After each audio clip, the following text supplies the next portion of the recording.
Yes!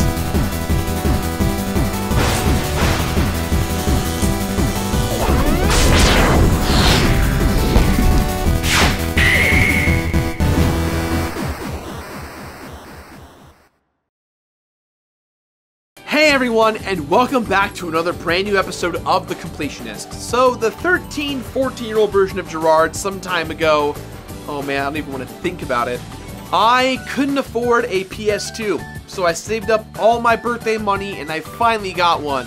And there was one game franchise that I avoided like the plague, and that was Sly Cooper, mostly because I didn't know what it was, and I didn't really care because I thought, you know what, I'm done with the Marios and the Sonics and the console wars. I want something more mature, like God of War and Kingdom Hearts. See what I did there? Exactly. So, you know what, I'm older now, I'm more mature now, I have a bunch of the games now. I figured, let's give it a shot. Let's give an open, honest look at Sly Cooper. It may not be the case anymore, but platformers used to rule the world. When the genre thrived during the 80s and the 90s, the main characters of these platforming games would often go on to become the official mascots of their parent companies, such as Mario or Sonic. And although Sony had a potential mascot in Crash Bandicoot when they entered the gaming world with their first console, Crash never caught on the way his platforming brethren did. But when Sony released the PlayStation 2, they made another big push to produce even more platforming titles, which include even more potential mascots for their company. There was Jak and Daxter, which featured a pair of adventurers in a fantasy world, Ratchet and Clank, a plucky duo in a sci-fi setting. And then there was Sly Cooper and the Thievius Raccoonus, which starred a roguish raccoon and turned lots of heads with its noir meets cartoon flavor. The developers of Sly Cooper, Sucker Punch Productions, wanted to create a game in which its protagonist did more than just jump from platform to platform. They wanted their hero to utilize stealth and sneaky strategies to accomplish his goals. When Sly Cooper was released in September of 2002, critics fell in love with its cel-shaded graphics and its accessibility to all players. There were a few criticisms here and there, mainly that the game was too short or too easy, but most agreed that Sly Cooper was a lot of fun and a worthy addition to the list of great platforming heroes. On top of spawning 3 sequels, Sly Cooper would also inspire his own spin-off games, comic books, and even a feature film based on the first game, which is set to come out later this year. There's a Sly movie too? Everybody be cool. I'm on it. Oh yeah. With all that in mind, I thought it would be a good time to revisit Sly by the way of the Sly Collection on PS3, which remasters the first 3 Sly Cooper games in one handy package. I guess Sly Cooper never became the official mascot of the PlayStation brand, but neither did anyone else, really. What's the deal, Sony? Everyone else has settled down. Why can't you? Are you trying to juggle multiple mascots at once? Because you know that never works out. Eventually they're gonna find out about each other, and then you're gonna get it. Don't go chasing waterfalls, Sony. I'm concerned. Sly Cooper's story begins on the rooftops of Paris, where he's attempting to break into the police headquarters in order to steal his own personal case file away from the clutches of Inspector Carmelita Fox. But Sly's not alone in this mission. Back in his mystery machine, he's got 2 pals to watch his back. Bentley the Turtle, who acts as the brains of the operation, and Murray the Hippo, who's the gang's wheelman. Once he successfully pilfers his file from Inspector Fox's safe and leaves his garish calling card, Sly starts to make his escape, but is caught in the act by Carmelita herself. For every single flirtation he throws her way, she counters with a no-nonsense threat. But if you can't see that these two are gonna hook up someday, then you've gotta be as blind as Bentley must be to need glasses this thick.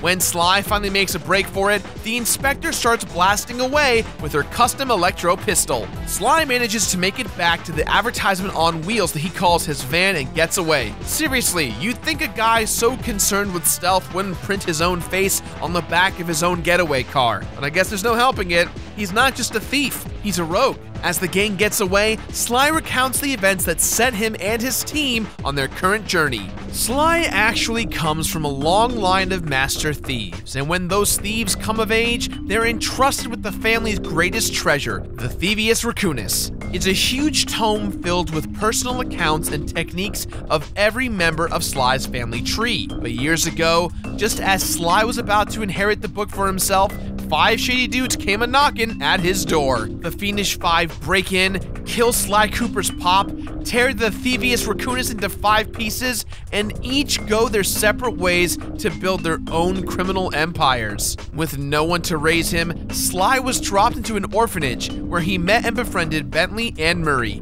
Now, they've sworn to aid Sly in his quest to avenge his father, recover the Thievius Raccoonus, and restore honor to the Cooper family name. Wow. What great friends. You know, I wish I had someone to help me spill the blood of my enemies. That'd be grand. The first stop on this cruise hit list, an island off the coast of Wales. Their first target, Sir Raleigh the Frog, a nasty machinist and the first member of the Fiendish 5. Watch out, Frog Dude. I'm pretty sure that Sly Cooper and company are on the way to straight up murder you. We got your cousin Slippy. Whoa! Help me! The premise of Sly Cooper's story is super simple, and as a result, plenty strong. It's your classic round-the-world quest presented in a charming, cartoonish way. You don't need a complicated plot to be fun, all you need is something for your main character to go after, and in this case, it's good old-fashioned revenge. It's like Kill Bill for kids! Who doesn't like Kill Bill for kids? My name is Bucks, and I'm here to fuck.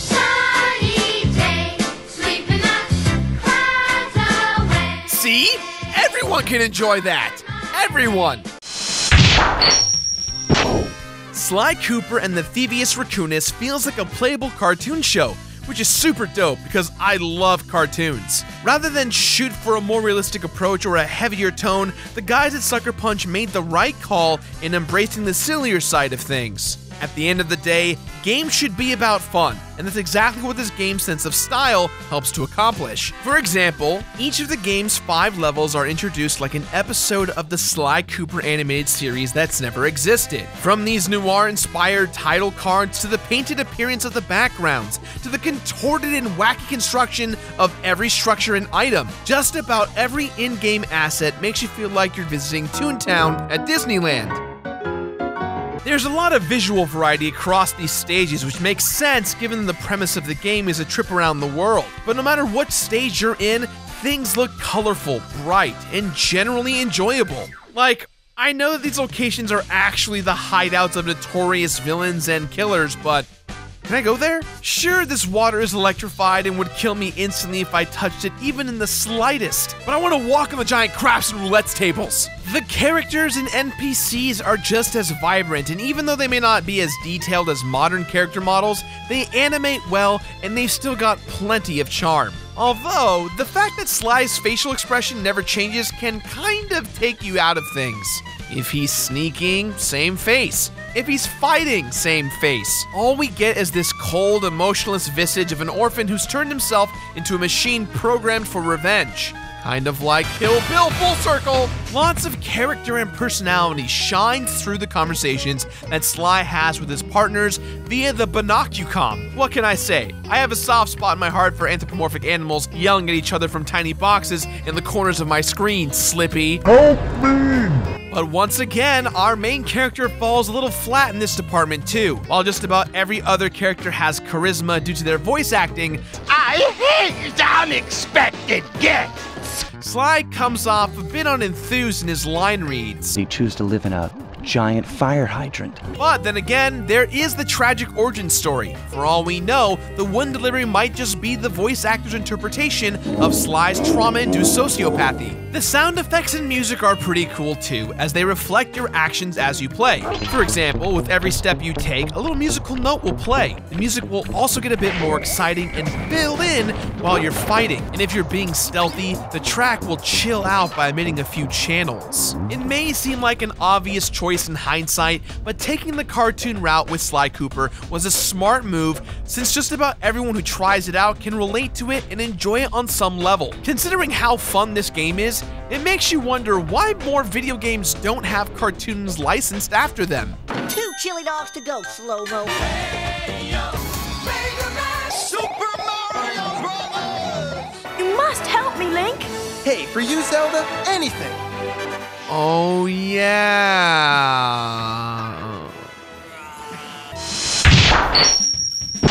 Sly Cooper and the Thievius Raccoonus offers healthy amounts of platforming, stealth tactics, and item hunting, all in a package that goes down smooth and easy. The game's worlds are broken into sub-levels that are connected to one another by hub areas that are present in each world. If you want to beat a world, you're going to have to beat the boss. But to beat the boss, you're going to have to collect enough treasure keys to gain audience with said boss. And these treasure keys can only be found hidden throughout the hub areas and sub-levels. Got it?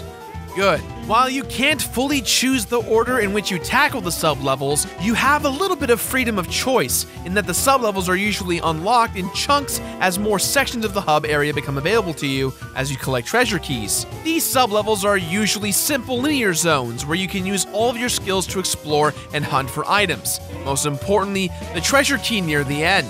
Collecting stuff is a big part of the Sly Cooper experience. Your main collectibles are the coins, which you'll find absolutely everywhere. In addition to providing subtle hints on where you need to go in order to progress, these coins will also grant you a lucky charm if you manage to collect 100 of them. What's a lucky charm, you ask? Well, there aren't any stars, rainbows, or pots of gold to be found here, but we do got horseshoes.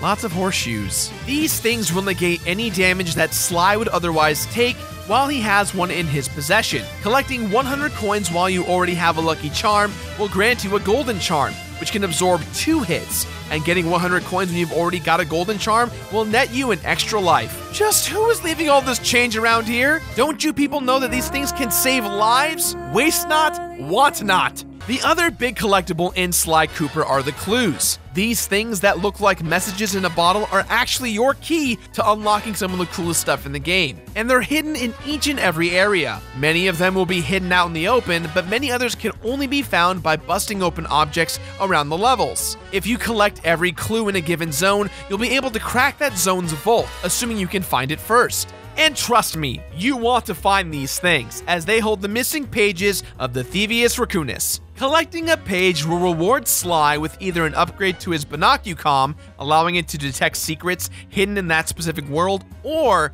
with a brand new thieving skill passed down from his ancestors. We're talking badass techniques like an electric Blanco roll, an exploding hat, and even invisibility. You're gonna need those skills and more if you want to get past all the platforming obstacles that this game has to offer. But in addition to running, jumping, and climbing all over stuff with your grossly human-like raccoon hands, Sly gets by thanks to his stealth tactics. See, Sly is a thief, so staying hidden is pretty crucial to his game plan. Sneaking around and staying out of your enemy's line of sight will make things a lot easier and a lot more fun. He can inch across tight walkways, take cover behind structures, and tiptoe past foes. Keep an eye out for these blue auras, as they'll let you know when and where you can apply some sneaky moves. But not all lights are Sly's friends. In fact, much like a Mogwai, Sly hates bright lights. If you get spotted, you can expect alarms to blare and any nearby enemies to aggro you, or if they don't know exactly where you are,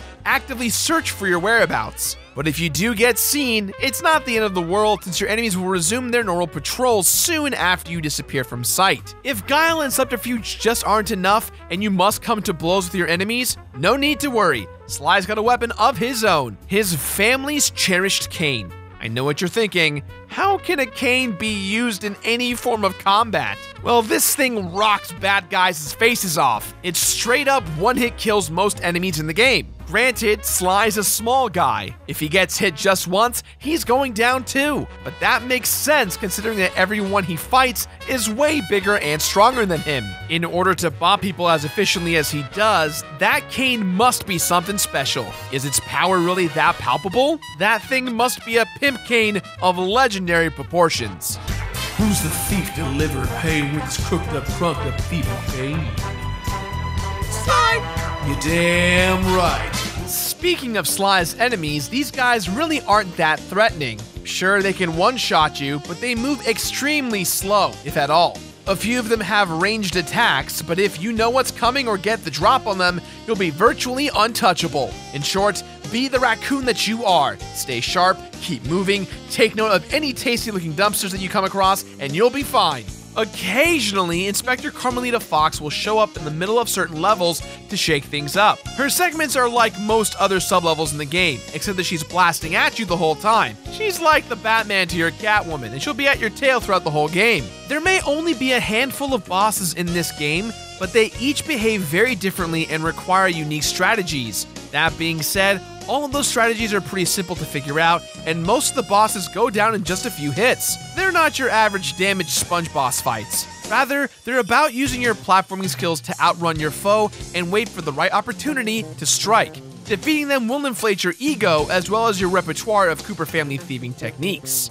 Not every stage in Sly Cooper is about platforming and item collecting. A few of the game's sublevels break the mold and offer a break in the normal flow of gameplay, with some minigames. There are Bulletstorm levels, racing levels, and even a cool first-person sniper game where you have to cover Murray as he makes a run for the treasure key.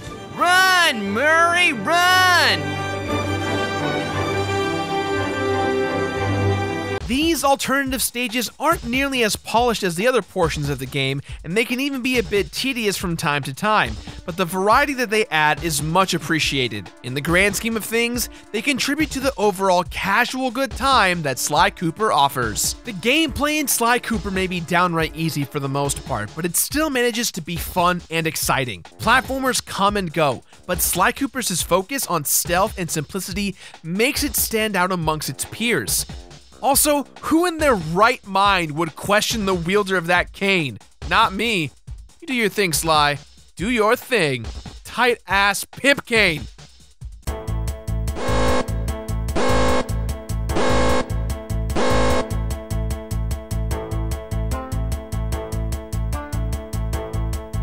Sly and his band of merry animals have globetrotted from the US to Haiti and all the way to China to recover the pages of the Thievius Raccoonus. They've put 4 members of the Fiendish Five behind bars, but now their journey has brought them to an active volcano in Russia, which serves as a hideout for the final member of the Fiendish Five, Clockwork, a mechanical owl with a bad attitude.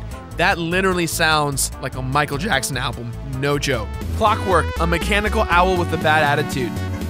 The full title. With their newly souped up van, the team blasts their way through swarms of metallic birds and lava monsters to reach the fortress's inner sanctum, where they find an imprisoned Carmelita Fox. Despite the protests of his bros, Sly frees Inspector Fox, and the two of them call a truce until they can bring down the villainous Clockwork. Upon confronting him, the fairest feathered fiend reveals that he's actually hundreds of years old and has been attempting to defeat the Cooper family for ages. Jealous of their thieving skills and infamous reputation, Clockwork orchestrated the theft of the Thievius Raccoonus in an attempt to finally usurp the Coopers' status as master thieves. With lava everywhere and with the dark family secrets recently revealed, the setup for this final boss fight cannot get that much more climactic. Unless the spaceship from Independence Day just kind of flies over and just decides to destroy everything, just in one go. That's not even the climax. That's like the beginning of the movie. Yeah, that may be true, but freaking it's scary as hell, so shut it. Unfortunately, this is one of those final fights that abandons the majority of the mechanics that you've been employing throughout the whole game. What's even worse is that an entirely new mechanic is introduced just for this fight, the Jetpack. You'll have to dodge Clockwork's energy blasts while you wait for Carmelita to hit him with her pistol. You can only damage Big Bird with your shots once Carmelita has successfully hit him, and even then, you can only damage that specific part of Clockwork's body. But even with those stipulations, this fight is a cakewalk. If this is the kind of effort that Clockwork has been putting into defeating the Coopers, it's no wonder why he has not succeeded yet. Blast him enough, and the evil owl will crash into the lava, leaving his head open to attack. After a quick platforming sequence and a few bashes with your pimp cane, it's all over. The fight is exceedingly simple, and that's okay. I just wish Sly's coolest mechanic, His stealth have been more of a focus here, but I get it. Sometimes you have to smack fools with your pimp cane to show them who's in charge. Sly recovers the final pages of the Thievius Raccoonus from Clockwork's carcass and is just about to make his getaway when Inspector Fox drops the truce and aims her weapon straight at Sly. She is gracious enough to give him a 10-second head start, but rather than taking it, he steals a kiss from her instead. Sly, you smooth criminal? That's harassment. Our heroic trio drives off, no doubt to celebrate their victory and slip into the depression that inevitably comes with enacting a long-awaited revenge. Congrats, you guys. You've earned it.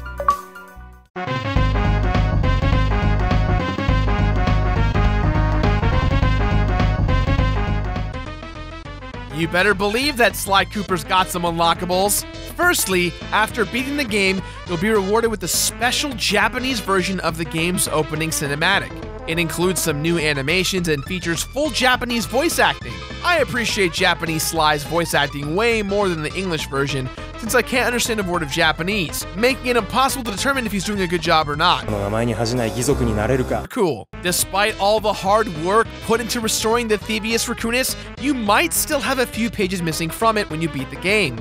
In fact, there's one vault that you're unable to open until you've defeated Clockwork. You'll have to go back to the stages with unopened vaults, collect the corresponding clues, and crack them open. You can easily replay every level you've already beaten with the level select, so finishing up the book isn't that bad. Fully restoring the Thievius Raccoonus will not only put your obsessive-compulsive disorder at ease, but it will also unlock another movie. This one details Sly's resolution to inscribe the details of his own adventures into the book, thus continuing the Cooper family tradition. I guess Sly won't succumb to depression after all. The verdict is still out there on these two. And then there are the Master Thief sprints. When you revisit certain sublevels and zones that you've already beaten, there will be an hourglass waiting for you near the starting area. If you smash it, you'll initiate a race to the end of that level. That's right, we've got beautiful time trials, baby! These things can really be tough since the time they allot you can be extremely strict.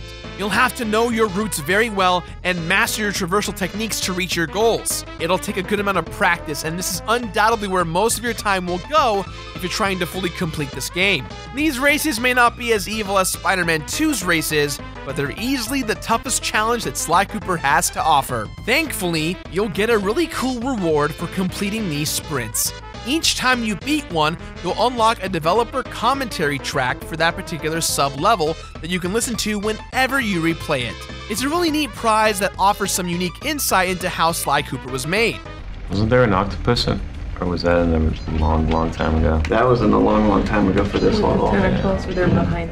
And if you manage to complete the game 100% with all the vaults opened and all Master Thief sprints beaten, you will unlock something. Shocking, I know, but apparently this game comes from an era in which players were rewarded for their dedication. Good times, my dudes. Completing the game will unlock 2 more movies for you to view. One is a behind-the-scenes look at the making of the game, and the other is a collection of official commercials for the game, including some bloopers and outtakes. See, this is what I'm talking about. Give your fans a treat, developers, and what a treat it is. Just look at that raccoon. He's so cute. Except those hands, those hands.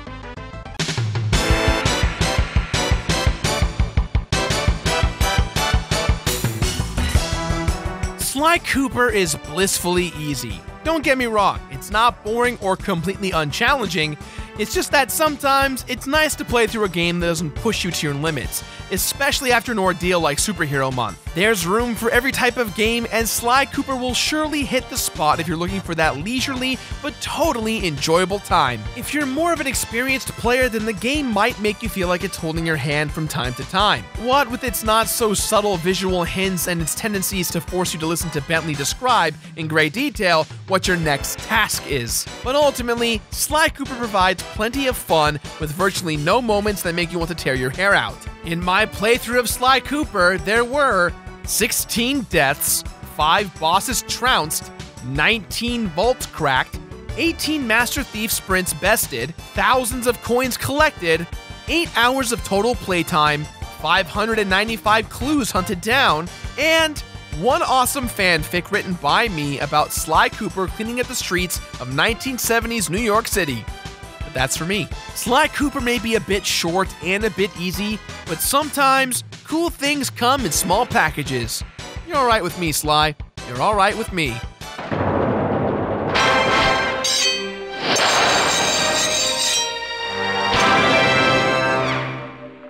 Sly Cooper blew me away. I did not know what to expect when I played this game. I cannot believe I waited this long.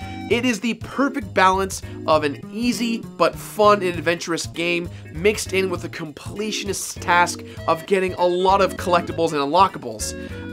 On one hand, you have this cool watercolor / cel shaded look, which is phenomenal. And on the other, you've got a bunch of challenges and a fun story to tie everything together. I can't honestly believe I waited this long. Internet, I am really sorry. With that in mind, I give this game my completionist rating of Complete It. Complete it! That's all the time we have for today, guys, so please, as always, let us know what you thought in the comments below, or go to the R Completionist subreddit. I'm there all the time saying hello to all my homies. Question of the day to all you guys out there: what was the game franchise that you put off for a long time that you finally got around to recently? Let me know in the comments below. Now, if you excuse me, Mark, or in this case Patrick, or really anyone, I don't know who works for me anymore, you guys. I don't know who's editing what. It's a mystery. Someone put a fun image of something. There you go. That's what I said. And then put some jazz music. No, faster jazz music. Yeah, there we go. All right, now put Big Bird wearing a party hat. And then put a picture of a rocket with Elmo on the front of it, and it just says dreams.